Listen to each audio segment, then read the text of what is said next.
Today I'm going to review the highly talked about 7th installment in the Resident Evil franchise. Now, coming off of Resident Evil 6, I really hoped Capcom would do something to bring the series back to its roots. I mean, while 5 was a decent game, it really didn't hold up to previous titles in the series. Like, a game like Resident Evil 1 was so special because almost everything worked in that game. Whether it be the puzzles, the characters, the design of everything. Like, there was a certain tension you got in those original Resident Evil games that was missing from 5 and 6. Like, even 4, which still had an action base, had such a good balance that it's still great. Like, it feels like a classic Resident Evil with a new spin on it. And that's what I expected coming into Resident Evil 7. So when it was announced last year at E3 that we would be getting a new numbered installment into the series, I can say I was actually pretty excited for it.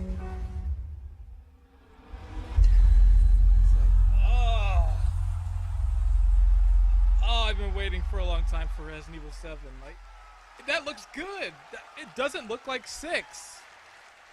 Like, if they can pull off an old Resident Evil style game, like, they got me back. Like, there was some hesitation at first, but once I played the demo and really got a sense for what they were trying to do with the game and what inspirations they were taking, PT, I figured that it could bring the horror back into Resident Evil. So with that out of the way, I say let's begin my review of Resident Evil 7. 皆さんまだ本編も触ってないのにやっぱ気が早いですね。Development for Resident Evil 7 started around February 2014 with Masachika Kawada as the lead producer. After the disappointment of RE6, they really wanted the next game to be scaled down and return to its original survival horror roots. Around this time, the team started working on the RE engine, which would be the brand new engine running the game, and from the ground up would have VR development tools. From here, we got our first information about the game from E3 2015, where a mysterious VR title called Kitchen was shown off for the very first time. Nobody suspected much of anything at this time until the very next year when at E3 2016 we were given our very first look at Resident Evil 7, along with a release date of January 24th, 2017. Many people were excited for this announcement.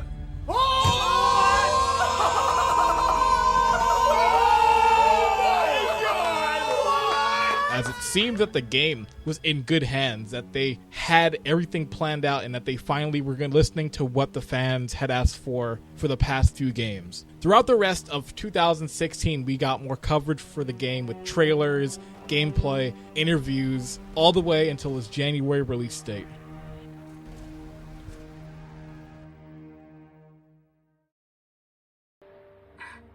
Hey, baby. In this game, you play as Ethan Winters, a man who heads to Louisiana to find his missing wife after he receives a mysterious message from her. I did lie to you.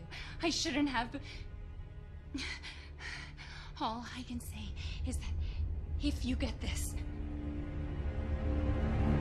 stay away. Without saying too much, things happen and you are whisked away to the Baker estate, where you will spend the majority of the game exploring as you hide from the crazy family. Now, since I'm on the topic of the Bakers, let me tell you why the Baker family, along with the house, are some of my favorite characters in this game. You have the father, Jack Baker, who really loves welcoming you to family events. You have the mother, Marguerite Baker, who loves bugs and really doesn't like candles. Where do you think you're going? And then the son, Lucas, who really just wants to throw you a birthday party, like a nice little fellow. The reason why the Bakers really impressed me is that it really gave me a Texas Chainsaw vibe from how things are set up in the game, to the infamous dinner scene and just having a crazy lunatic chase you through the hallways. While the Baker family does get some characterization and story later in the game, I did like the sections of the game where you are fighting against them and different things. Now, I did mention the house as a character and how it plays a role in this game. Now, the Baker house gave me big flashbacks to the mansion from the original Resident Evil, along with the way the house is set up, where you have strange doors that require odd keys to open, You got booby traps that make no logical sense, and puzzles that are set up that would really just inconvenience the family. But what really got me about the house is that the house, and why I consider it as a character, is that everything about the house, just it's dirty, it has this look with the lighting, it's scary, and just it really helps with the overall atmosphere of the game. And it's an aspect that I really enjoyed because it showed that they really are going to bring back some of the frights in this game. And some of what made the original Resident Evil so good, because the mansion in that game played a big part in the story, as well was a character on its own. It's memorable, you remember exploring it, and I think the same can be said for this game. Now, one thing I forgot to mention about the characters was the main character of the game, Ethan. He did not really do anything for me. I thought he was a bland character, and something that bothers me about him is that he seemed to react to every situation like it really wasn't a big deal. Like, even when something happens to him, he reacts for about 5 seconds and then he goes on like nothing happened. I think they should have done some more stuff for his character, or at least gave him more personality, because you really don't get a big sense about it. And you don't learn too much. Like, they give you small hints here and there, but not enough that really is like, you know what, this Ethan character is memorable. He's gonna go on like Leon and Chris and Jill. Like, nah, not really for him. Now, the story as a whole does have some ups and downs. There are some parts I liked near the end of the game, but there are some parts near the end and middle that I really didn't like, and things that really didn't make sense and kind of mess things up if you really think about it. Now, I'm not going to discuss that right now. I'm going to save that for the spoiler section, but what I will say is that the story could have used some refining in a few parts, but it's decent for what it is.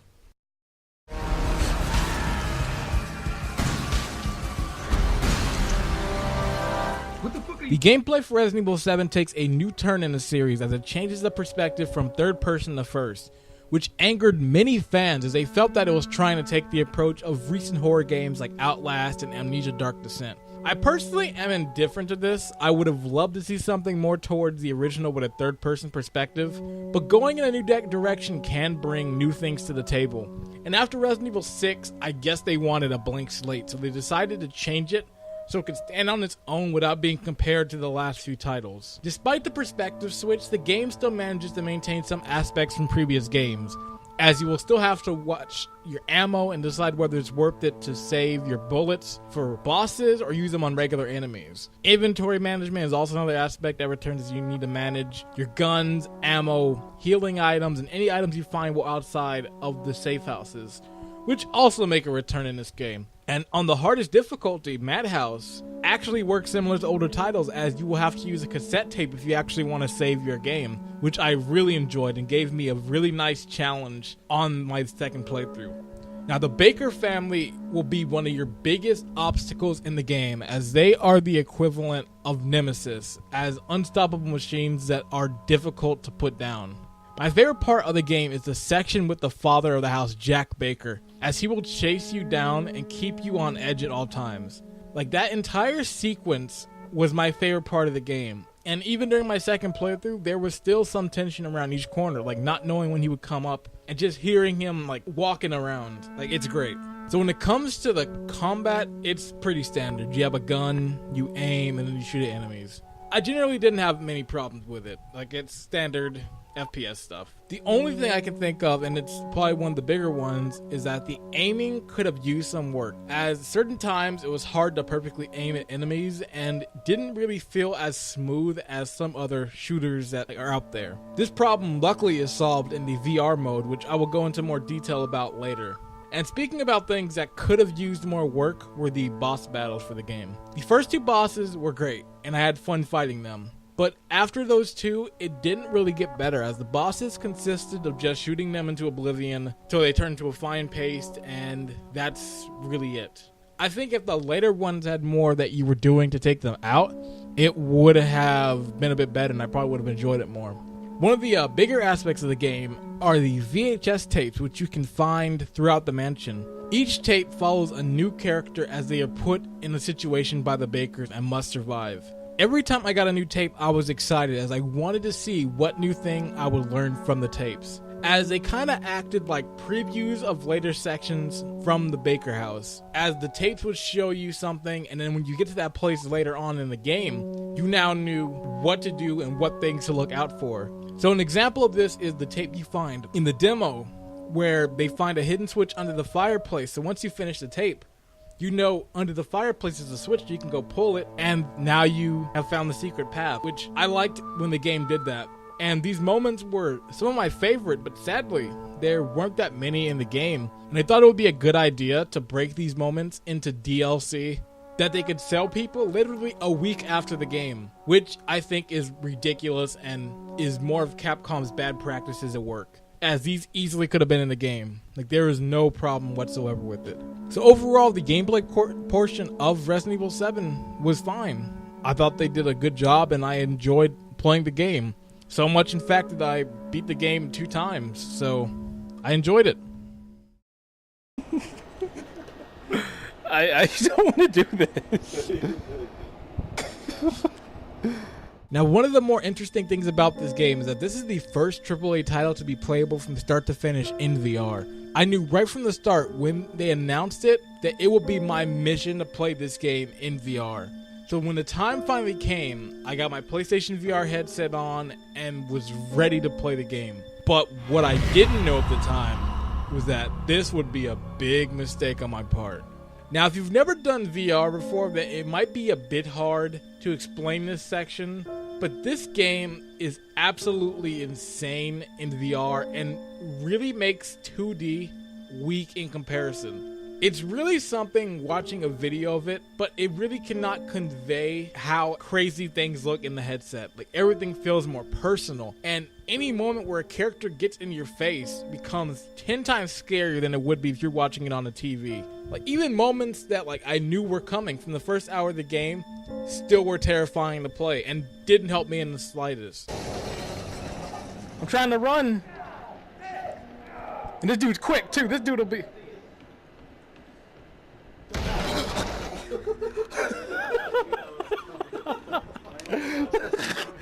Moments like when Jack chases you around the house are at its best in VR, as you have nowhere else to look. Usually there's a safety net because you have your TV, you have your room, wherever you're playing, you can look around there. VR, you have nowhere to turn. Like, you look behind you, he's right there, and it made my heart rate go up every time I played that game in VR. Earlier I mentioned the shooting is actually fixed in VR, and it's because how the shooting is done is that it's tracked to your head movements. You just aim with your head to shoot, and works way better than actual using the analog stick. I figured I got a lot more headshots in VR mode than I did regular. Sadly, it's the best way to shoot in VR, but it's hard to play that game really long, for me at least. Another aspect in VR that really works is the environment. It really excels in VR mode, as you feel like you really are in those places. Hallways look way different in VR, and moments, even just walking, are scary. I managed to play with a few of my friends, and it did not go well at all. I managed to get about 90 minutes in the game before I had to just switch to regular 2D mode.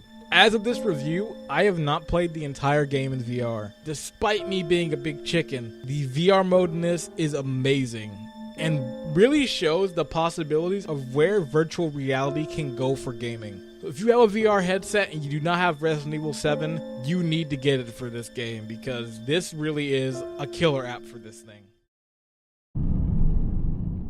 For 3 years, Ethan Winters believed his wife was dead, until he received a message from beyond the grave. So I'm not going to spend too much time on this section. What I will say is that I thought the game looked very nice. I played this on a standard PS4, and it looked very good in places. I think the game excels more when you're in the mansion and in darker environments, because in the beginning of the game, things kind of look muddy and not really good when you're outside in the sun. But once you get into more of the darker areas of the game, I think that's where the RE engine really excels. Now, performance-wise, I'm actually very shocked. This is a game that is 60 FPS all the way through. I don't think I had a frame rate drop at any point in this game, which I have to commend them, because it's great to see games at this, and I don't know if it's the engine or what, but they did a good job on this, because I didn't experience any frame rate drops. And even in VR mode, it looks very nice. I've heard it looks better on the Pro.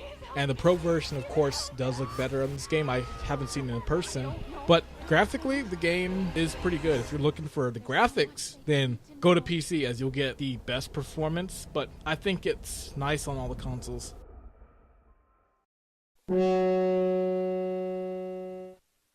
So this is the nitpick section. This is just small little nitpicks that bothered me. And these aren't like big things that break the game, but it's just small stuff that I really didn't like. This is one that I started the game off and I really was like, okay, this isn't right. So you see, you hit start new game, you hit X, and this is what you hear. Nothing. There is no Resident Evil voiceover when you start the game. Almost every game in the series has said that. So there is no longer a Resident Evil VII. like there's none of that, which kind of sucks. Like I need that voice in the game. Like I hope somebody can add it in the PC version. Another small nitpick, and this one's kind of like one that's just for me. But this nitpick is on the enemies and the monsters. I wanted more variety types. Like there are a few. There's like the regular ones, you have the crawling ones, and you have like the bloated ones. You have 3 types, and you have like the bugs as well. But I wanted more. Like I wish there was like more that came later in the game, or different, even more types. Because even in other games, they're like throughout the game, like they keep bringing more and more enemies to the fold, even when you're like later in the game. But it seems like near like the middle, they kind of just stopped and they didn't bring any more, which kind of sucked variety wise. I would have loved to fight more monsters and have get a different type to fight. Like it's a small thing, but I just hope in later games they fix it. So this is my final nitpick out to say, but this is not even a nitpick. This is a legit problem. So Capcom decided it would be a good idea to withhold some of the content of the game and put it into DLC. Now, some people have done DLC as like, okay, you know what? After the launch, we'll release new updates and more things to the game to keep it going. And you know, I'm fine with that because some developers do it. So like Bethesda usually is a few months and then you get more stuff, and it's usually like a full year and you get a string of DLCs. Capcom's like, you know what? Screw it. A week after the game, we're going to release the DLC. And then next week, we're going to release even more DLC for it. And all this stuff could have easily been in the game. It's not like something they worked on after launch. This thing is like complete finished. It could have been in the game, and it could have been an unlockable. Like, hey, you beat the game on normal mode, so you unlock this tape. Or hey, you beat the game on Madhouse, so you get to unlock this tape. And these tapes are actually pretty significant. I'm not like, they're not like crazy, but one of them actually gives you a background into the Baker family. Like you get to see the Baker family at an early time before everything became crazy. And they decided to make that like paid DLC. Like that would have been something cool in the game. Like you find the tape near the end and it's like, hey, here's the tape of the Bakers before things went to shit. But no, Capcom's like, we're gonna charge you for it. It's like, Capcom, stop with the greed. Like, put these in the game. Like, an example, like, it really bothers me, and it's really why I'm getting upset about this, is because back in the day, Capcom used to be the king of, here are a bunch of unlockables. Onimusha 2 on the PlayStation 2 had a bunch of stuff when you beat the game. Like, you beat the game, and you got all these unlockable modes. Like, you could play as other characters. You could go through, like, little mini games. And you know what? This is all for beating the game. And you get other costumes, and now it's like, you know, we're just gonna charge you for stuff that could be unlockables and cool stuff to play the game again, but no, we're gonna make our money. I'm really upset about this. Like, this really bothers me.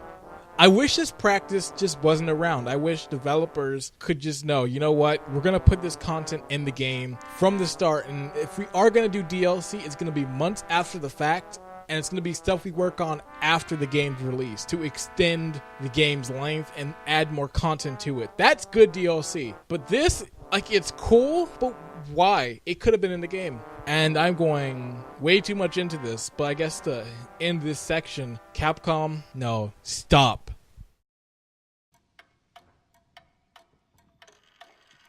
So if you have not played the game or completed it at all, I recommend skipping to this part right here in the video. This will be the conclusion where you can hear my final thoughts on everything. So I suggest you leave now. You have been warned. I am going to spoil the game. All right, so now that those people are gone, now that we've beaten the game, let me talk about it. So there's something in the middle of the game that really bothered me. I really don't know what they were thinking with this choice. This is like one of the things that really kind of sucked, is the middle choice in the game. So it's the choice between Mia and Zoe, where you have one serum and you have to decide who gets it. Now there's only one obvious choice, like Mia, of course, since you went through all this just for her. Like, I know people have said, oh, you go for Zoe because she's actually helped you. Mia attacked you. But I just think it's dumb that they gave you the choice altogether, because in the end, you played both sides. You already know nothing changes. And actually doesn't make any sense whatsoever. Like, they shouldn't have even given you the choice, because you already know Mia, you're in the boat with Mia, gets attacked, and she wakes up, like, stranded next to the boat. But if you pick Zoe, the same thing happens. Well, not the same thing. She, like, gets turned to stone and gets killed, and then you get crashed off the boat, but then Mia wakes up there. Like, how'd she get there? Like, what happened? Like, it seems like they couldn't think of a way for Mia to naturally get there, but they really should have just left it alone. It doesn't make sense, and is like a huge plot hole. They never explain how she gets there, and in the end, it's like, it's supposed to be a bad ending, but there's probably other ways they could have done it. So I don't know. That was one of the more baffling ones for me. Ending section with Mia, I actually did enjoy that, even though it was like a lot slower. I did like a little of the story flashback with Mia and learning about the project with Evelyn and all that, and learning that Evelyn is actually the grandmother in the wheelchair who's just creeping on you the entire game. Like, that stuff was cool. The other part that I found weird was the random Chris Redfield at the end of the game. I got a shotgun. Chris Redfield.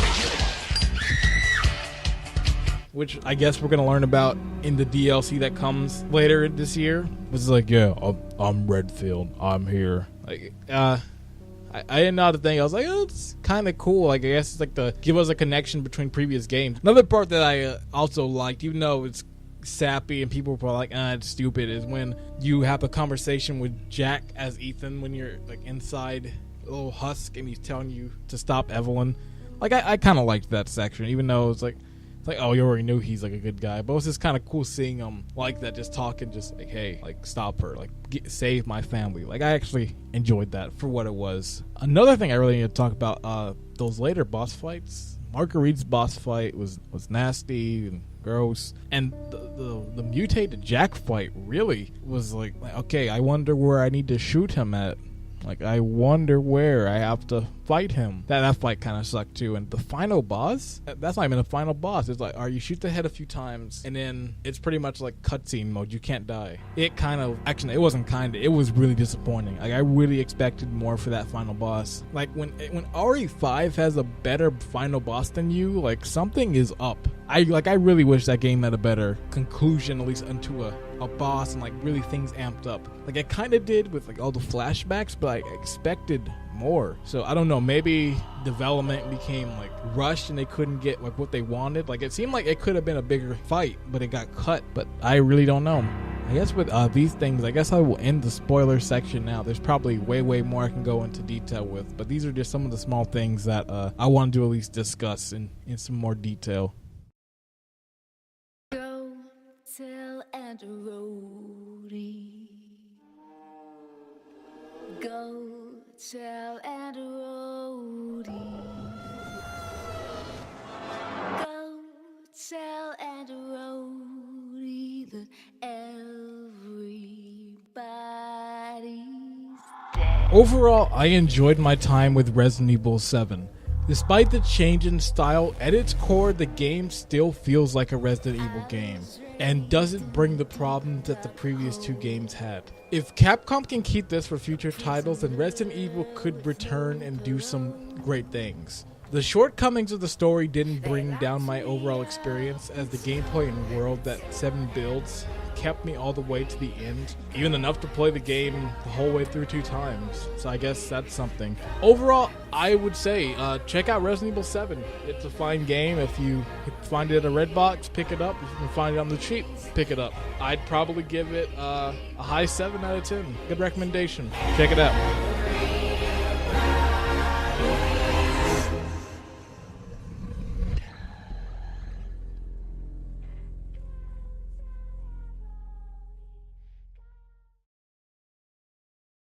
So that was my review of Resident Evil 7. I was originally going to upload a playthrough I did of the game because I recorded an entire playthrough of me attempting to get the speedrun trophy of the game for being in under 4 hours. But sadly, the audio got messed up for that playthrough because a lot of people can be heard talking from the living room that came through my mic, so the audio's ruined on that port.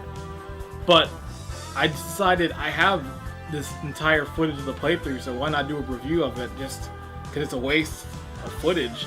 So that's what I did. This is my first time ever doing a review and really doing something like this, so I'm sure there's probably a lot of mistakes and different things. But if you like the video, then thank you. If you didn't like it, that's fine as well. Like, not everyone's gonna like it. Like, I'm sure my style, my nasally voice is probably off-putting to some, but if you liked it out there, then thank you. Consider following and subscribing. I got a lot of videos coming within the next few weeks. I've got a lot of stuff on my plate this year for starting new things. Some in gaming, some outside. So I really hope you will follow me through all of this. So that is it. Thank you very, very much for sticking through this review. And you have a great one out there. See you in the future.